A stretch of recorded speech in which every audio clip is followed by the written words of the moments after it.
El flujo de efectivo y la planeación financiera es el capítulo número 4 de su texto básico que vamos a dar inicio hoy. Vamos a hacer una presentación en PowerPoint para abarcar un extracto de este capítulo que corresponde a este tema. Veámoslo entonces. La planeación financiera, que es el capítulo número 4 de su libro, es ya el tema para el segundo parcial, como lo habíamos hablado, como lo habíamos mencionado, y en esta filmina damos inicio entonces. Cuando hablamos de planeación financiera, se trata de un proceso, de un plan financiero integral, por supuesto, organizado, detallado y personalizado. Ese plan debe de garantizar que se alcancen los objetivos financieros que se han determinado previamente. O sea, para hacer un plan financiero lo tenemos que hacer en base a objetivos que queremos lograr, a propósitos que queremos alcanzar. Y dentro de esos objetivos tenemos nosotros los costos, tenemos los plazos y tenemos los recursos necesarios para que sea posible lograr lo que se planifica en finanzas.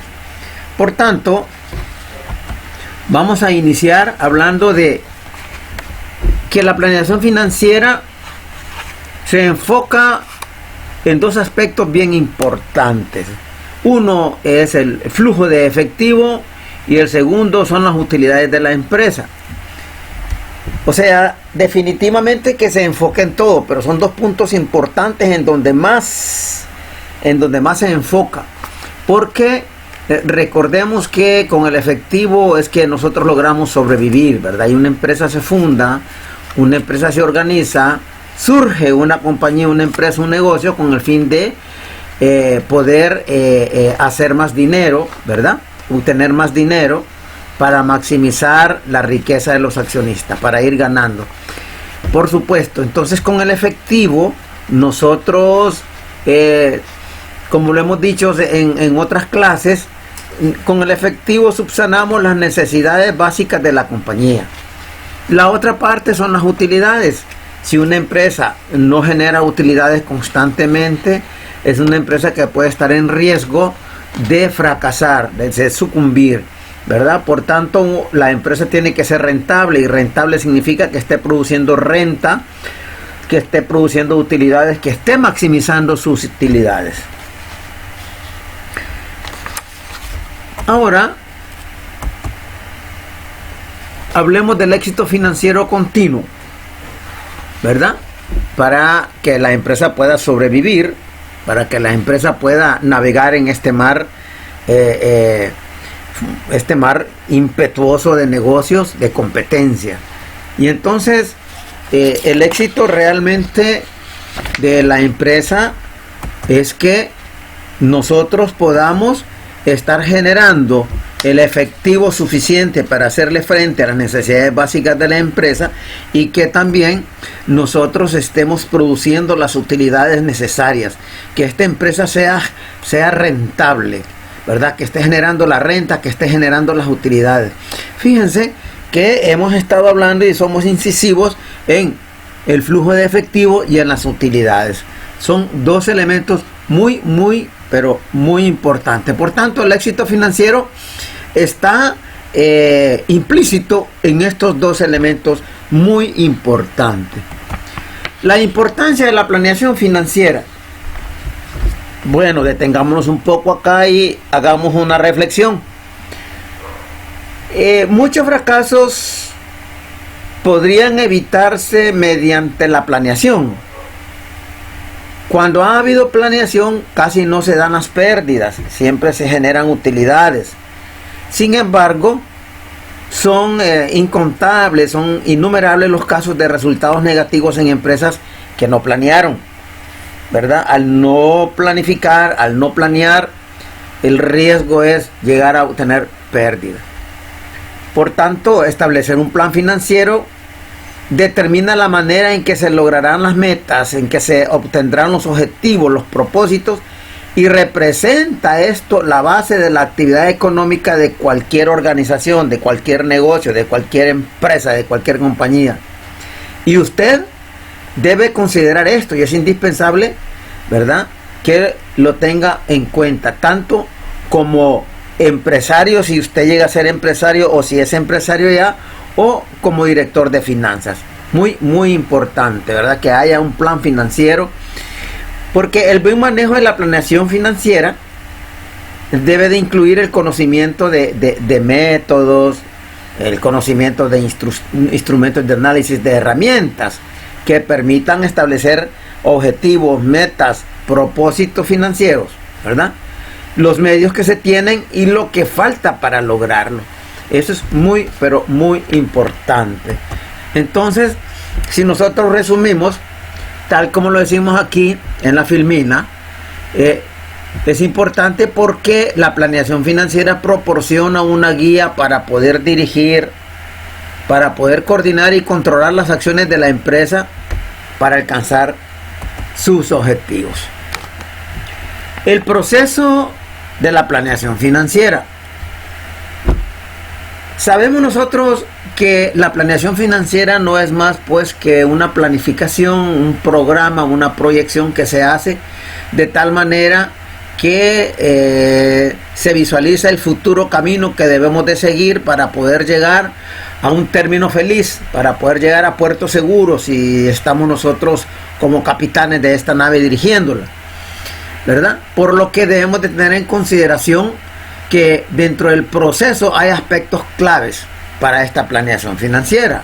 Y volvemos nuevamente a recalcar el elemento del flujo de efectivo, que es tan importante, y la generación de utilidades. Vean ustedes que en estas filminas que hemos nosotros visto, siempre hablamos de estos dos elementos: la planeación del efectivo, el flujo de efectivo, y la generación de utilidades, la planeación de utilidades. Es muy importante que veamos eso. Muy bien. También es importante dentro del proceso de la planeación financiera que conozcamos y seamos conscientes que hay planes financieros a largo plazo y hay planes financieros a corto plazo, ¿verdad? Entonces debemos nosotros de considerar que los planes financieros a largo plazo son aquellos planes que consideran desembolsos de efectivo para efectos de inversión en activos fijos. Si vamos nosotros a tirar al mercado un nuevo producto, entonces debemos de invertir en actividades de investigación y desarrollo de ese producto, ¿verdad? Y si también estamos considerando de una sola vez hacer las acciones de marketing, de mercado, para el desarrollo de estos productos, pues también, ¿verdad? Y como un agregado más, son planes que consideran desembolsos también para la estructura de capital y otras fuentes importantes de financiamiento. Cuando hablamos de estructura de capital, estamos hablando nosotros de desembolsos que nos pueden ayudar a nosotros a solventar las necesidades de capital que tenemos dentro de la compañía. Puede ser capital social, puede ser utilidades acumuladas, o sencillamente el capital de trabajo, tanto el capital de trabajo bruto o el capital de trabajo neto. Ya sabemos que el capital de trabajo bruto es lo mismo que el activo circulante. Los planes financieros a corto plazo también son desembolsos. Son planes que se efectúan y que cubren un periodo de 1 a 2 años a lo sumo, ¿verdad? Y incluyen las operaciones de la actividad económica a que se dedica la empresa, o sea, los presupuestos operativos, así también como el presupuesto de efectivos y los estados financieros pro forma o los estados financieros presupuestados. Eso involucra entonces los planes financieros a corto plazo. Demos un paseo por el flujo de efectivo, que es tan importante. Hemos venido mencionando nosotros tanto los dos elementos como es el flujo de efectivo y la generación de las utilidades. El flujo de efectivo es un estado financiero, ¿verdad?, que es bien apetecido por los inversores, ya que muestra la capacidad generadora que tiene la empresa, la compañía o el proyecto en el que van a invertir, ¿verdad? Y que este efectivo sea tan suficiente para hacerle frente a las necesidades básicas de la empresa y para poder repartir dividendos también, suficiente para darle a los socios y ayudarle a maximizar su riqueza, por supuesto que sí. Este flujo de efectivo está estructurado, ¿verdad?, por flujos positivos y flujos negativos de efectivo, pero hablemos un poquito más en español. Cuando hablamos de estado de los flujos positivos, estamos hablando de las entradas de dinero. A eso nos estamos refiriendo, ¿verdad? Y los flujos negativos son las salidas de dinero. O sea que el estado del flujo de efectivo o flujo de caja, que es lo mismo, se estructura así: entradas de dinero menos salidas de dinero, y tenemos el saldo, que es lo que aparece en el balance como efectivo, como un saldo final, por supuesto. Luego, aquí está donde hablábamos del flujo positivo, también hablamos del flujo negativo, ¿verdad? Y hablamos del saldo neto de efectivo, que es lo que aparece en el balance. La composición del flujo de efectivo. ¿Cómo está compuesto el flujo de efectivo? Por 3 tipos de flujos. ¿Y cuáles son esos flujos? Son flujos operativos. Muy bien. Pero hablemos de flujos. Probablemente para algunos sea extraño esta palabra flujo, y hay que manejar estos términos dentro del aspecto financiero. Un flujo, podríamos decir, puede ser una corriente. Si nosotros hablamos del grifo de nuestra casa, hablamos de las llaves de nuestra casa, al abrir la llave sale un chorro de agua, o sea, está saliendo, es una salida de un flujo de salida, flujo de agua, ¿verdad? Lo mismo podríamos decir nosotros para las entradas.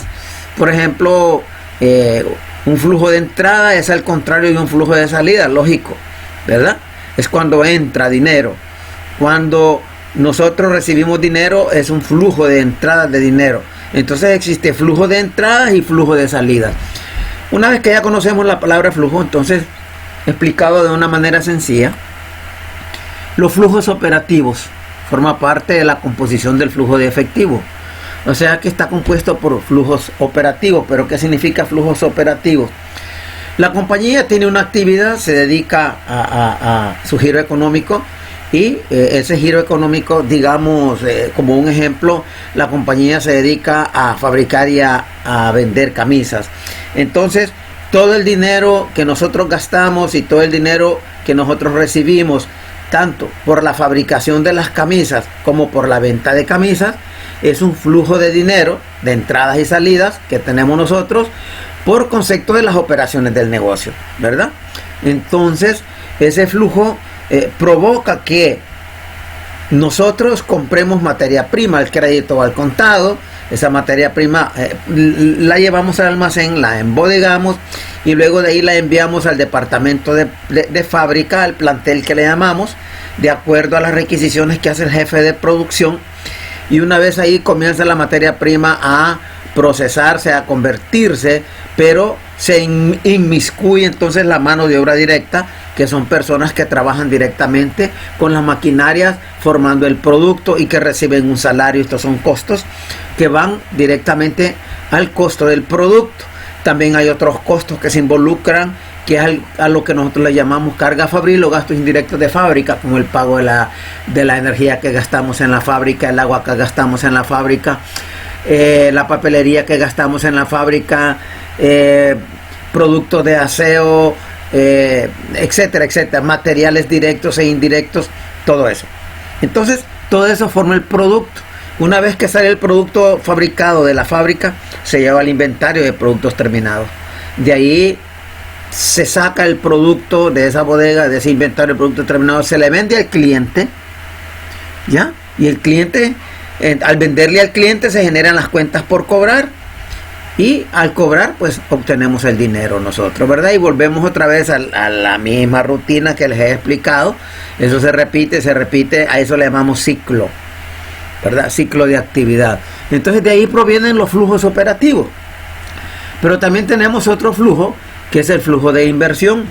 O sea, es el dinero que nosotros aplicamos, el dinero que nosotros invertimos en activos, en proyectos, etcétera, etcétera, etcétera, ¿verdad? Y que también es un dinero que proviene de ellos cuando nosotros recibimos el dinero como reembolso, ya sea por la venta de activos, ya sea porque el proyecto está generando más utilidades, etcétera, etcétera, etcétera. Luego viene otro elemento bien importante, que son los flujos de financiamiento, que es cuando a nosotros nos prestan dinero, ¿verdad? Cuando nos prestan dinero es un flujo de entrada, y cuando nosotros abonamos o pagamos el préstamo o algo que se parezca a las cuentas por pagar, ¿verdad? Entonces eso es un flujo de salida, ¿ya? Entonces tenemos flujos de entrada y flujos de salida en cada uno de ellos, en los flujos operativos, en los flujos de inversión y en los flujos de financiamiento. También recordemos que dentro de los flujos de financiamiento no solamente el pasivo está financiando al activo, también el derecho de los accionistas, ¿verdad? Está financiando a nuestro activo, por tanto también es un flujo de financiamiento. Perfecto. Y si nosotros queremos tener un poquito más claro los flujos operativos, aquí lo repito nuevamente y decimos que los flujos de efectivo directamente relacionados con la producción y venta de los productos y servicios de las empresas, a eso es que se le llama flujo operativo. Ya se los había explicado en detalle. Lo mismo será cuando nosotros hablemos de flujo de inversión. Aquí está lo que les he explicado: flujos de efectivo relacionados con la compra y venta tanto de activos fijos como de intereses empresariales. Cuando hablamos de intereses empresariales probablemente la empresa quiere invertir en acciones en otra empresa, en otra fábrica, y se convierte en socio de aquella otra fábrica, o tiene otros tipos de proyectos, etcétera, etcétera, etcétera. Luego viene otra vez explicado los flujos de financiamiento, ¿verdad? Que ya se los he detallado. Y es lo mismo, es un flujo de efectivo que proviene de las deudas y del capital que aportan los socios. Perfecto. Ahora, ¿para qué sirve el flujo de efectivo? El flujo de efectivo es, como les había dicho en un inicio, es un estado financiero y se utiliza para medir la potencialidad, la capacidad de generación del efectivo que tiene la compañía. Y aparte de ello, ¿verdad?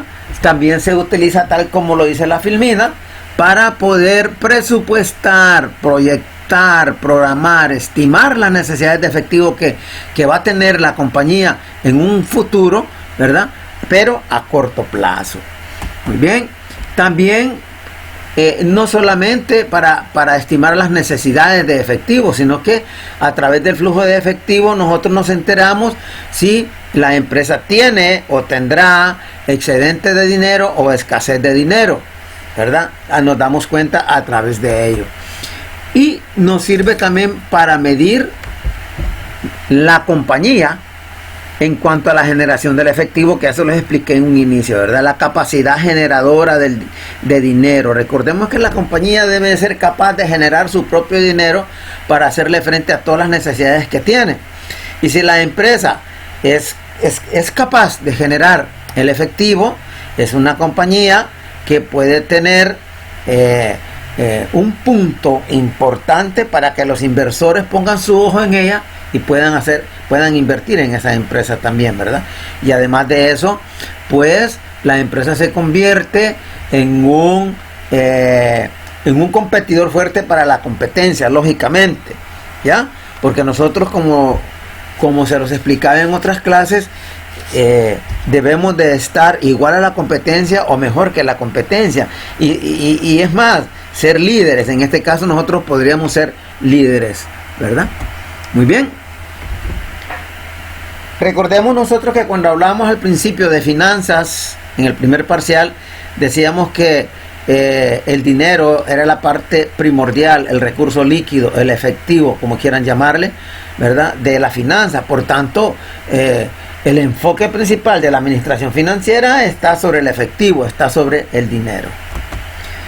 Factores importantes que afectan al flujo de efectivo son todos los cargos o gastos no desembolsables, O sea, que nos referimos nosotros a que dentro de nuestro cuadro de costos y gastos, hay gastos que son desembolsables. ¿Qué significan desembolsables?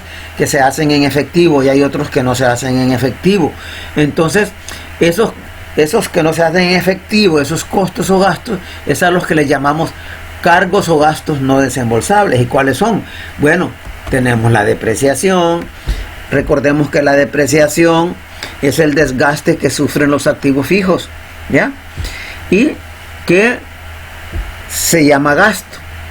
También tenemos nosotros las amortizaciones, que también forman parte de factores que afectan al flujo de efectivo.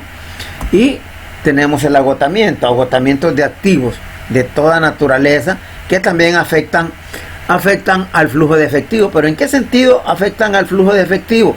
No lo afectan de una manera negativa, no, lo afectan de una manera positiva, porque realmente, si nos detenemos un poco, todos estos elementos son elementos que se convierten en costos y gastos, y que no es dinero gastado, o sea, no es dinero desembolsable, y que en el estado de resultado nosotros lo involucramos como un costo o como un gasto que no lo hemos desembolsado, pero que me ayuda a pagar menos impuestos sobre la renta. Para que sea entendible, ¿cuándo se paga impuesto sobre la renta? Cuando hay utilidad. ¿Cuándo se paga más impuestos sobre la renta? Cuando hay mucha más utilidad. ¿Cuándo se paga menos impuestos sobre la renta? Cuando hay menos utilidad. Entonces, se paga menos impuesto cuando hay menos utilidad. Significa que ese costo y ese gasto vienen a disminuir la utilidad en una forma teórica, y al disminuir la utilidad nos ahorramos dinero en el pago del impuesto sobre la renta. O sea que pagamos menos impuestos sobre la renta. A eso es lo que nos referimos. Pero la depreciación, como les he dicho, es el desgaste físico que sufren los activos, ¿verdad? Por ejemplo, un edificio no es eterno, una maquinaria, un barco, un tren, un avión, lo que usted quiera, una mesa, una silla, un ventilador, no son eternos. Tienen depreciación, tiene desgaste. Lamentablemente el ojo humano no puede notar con precisión esos desgastes que sufren. Por tanto, para calcularlo, vinieron los científicos económicos administrativos contables e idearon fórmulas para poder calcular ese desgaste y convertirlo en gasto. Entonces, se dieron en ese sentido, en ese proceso, fórmulas que nosotros les llamamos métodos de depreciación, que por cierto en el libro se habla del SMARC. Eso no lo vayan a considerar, porque esos son métodos de depreciación de acuerdo a las leyes de Estados Unidos. El libro que nosotros estamos utilizando es un libro cuyo autor es norteamericano, por tanto habla de allá, del entorno canadiense, del entorno estadounidense, ¿verdad? Lamentablemente hasta el momento no tenemos nosotros aquí textos de finanzas hechos por autores hondureños que realmente valgan la pena que podamos utilizar nosotros acá, por lo que tenemos que echar mano de autores extranjeros, ¿verdad?, con mucho conocimiento. Entonces, cuando hablamos de depreciación, usted tiene que hablar acerca de los métodos de depreciación que se dan aquí en Honduras, cosa que ustedes ya lo vieron en las contabilidades anteriores, pero que no está de más investigar, ¿verdad? Y tenemos una herramienta importantísima que es el internet. Ustedes pueden investigar ahí. Muy bien, pero vamos a decir que hay varios métodos, muchos métodos. Entre ellos tenemos algunos que son principales y que se usan, y tenemos nosotros el primer método, que se llama el método de línea recta o directa. El método de línea recta o directo es un método que no necesitamos ningún tipo de autorización para poder aplicarlo, ¿verdad? Ningún tipo de autorización por parte de los entes gubernamentales de aquí en nuestro país, sino que lo podemos aplicar libremente, no hay ningún problema. En cambio, los demás métodos, como por ejemplo el tanto por ciento fijo, el método de los números dígitos, el método de las unidades producidas, el método de los saldos decrecientes y otros métodos otros métodos que no sea el de línea recta o directo, sí necesitamos nosotros que los entes gubernamentales nos autoricen a utilizarlos. ¿Pero por qué?